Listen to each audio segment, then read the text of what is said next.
Kaya magandang gabi sa ating lahat. Ito, tokwat baboy ang ating niluluto. Okay, dinidemo ko to sa inyo para makita nyo, no? Ito lang ang aking pampalasa. Itong rich pure concentrated calamansi juice with honey. Okay, gamit siya sa pampalasa. Okay, all natural is always the best.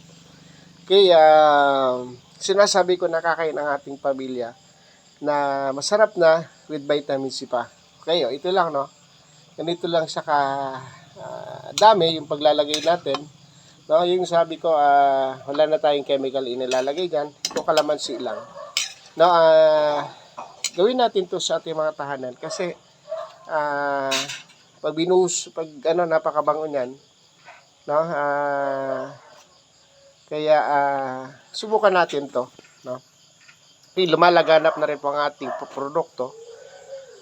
Itong rich pure concentrated calamansi juice with honey. So talagang sa pagbili niyo po niya ng rich pure, natutulungan natin ng ating mga magsasaka kasi nabibigyan natin ng pagkakataon yung market ng kalamansi, no?